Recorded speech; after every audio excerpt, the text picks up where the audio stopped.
Hello, I'm Alastair, Managing Director here at QGate. This is QBit.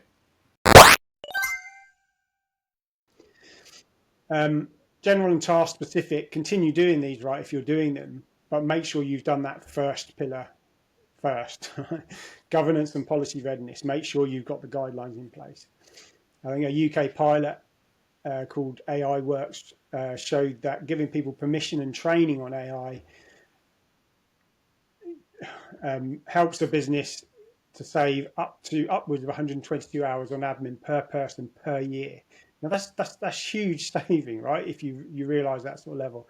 If you think about the average cost of an employee, I don't know, 18 to 100 pound per hour, 2,000 to 12,000 saving per employee per year. That's not insignificant.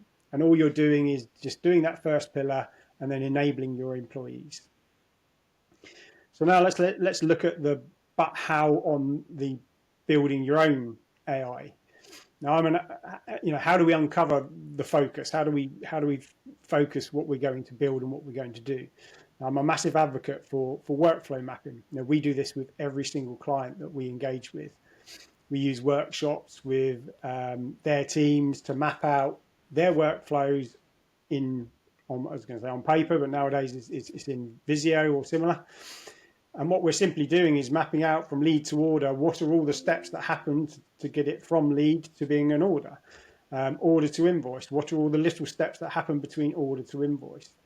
This is so valuable in so many ways, but not least for surfacing AI opportunities. It will show you ideas, it will show you pain points, challenges that your teams are having and bring them all to the surface. And if you don't have the time or the skills to do these, then literally follow someone through their day. Make sure you tell them what you're doing. Obviously, don't just stalk them, and just copy them. You look for where they're copying and pasting. Look where they're note writing, their duplication, their pain points, and just write them down. These become your ideas for your AI. And then simply take a Pareto approach to these ideas. Where can I get the most value with the least amount of effort? This builds your roadmap.